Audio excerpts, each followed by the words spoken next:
Hey, one of the biggest fears is going crazy. And me being a person who's actually been there and done that in 2000, I ended up in the psych ward for 2 weeks.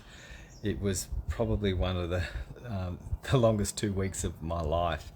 And I didn't know whether I was going to get out. And it took me a long time to communicate to people what had happened.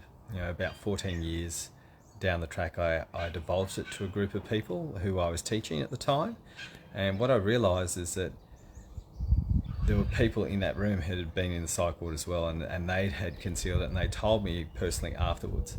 So what are we doing right now? This is so difficult. Most people are concealing how they feel mentally or emotionally and not letting anyone know. And the stats are rising right now simply because of what's happening on the planet at the moment. So how do you deal with your mental health issues? How do you handle life when life's not doing a great service for us at the moment? And a lot of people are fighting, a lot of people are arguing, a lot of people are trying to be right, but really there's a massive problem right now. And I think what we need to learn to be able to do is figure out how to get that right help. And the mental health game is a very, very difficult place to go to, because there's so many people who are sort of claiming that they can help you or whatever, or what is it that we're meant to do in this world where we're actually isolating is one of the most difficult things that we can do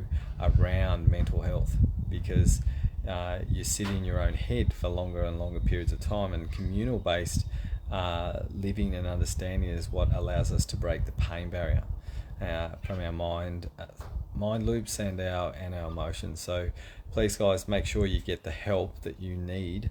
I've had a lot of people tell me that they're breathing oxygen simply because I came into their world at the right time, and probably because I had the experience of losing my mind a long time ago, so I was able to help them where a lot of the model couldn't, because they were running a process as opposed to having an experience that I had. So guys, make sure you reach out.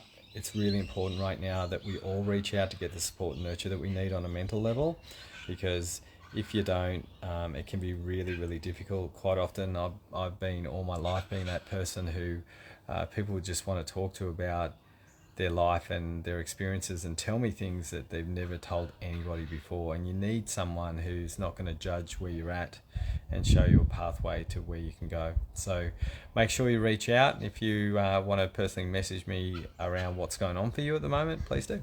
All right, see ya.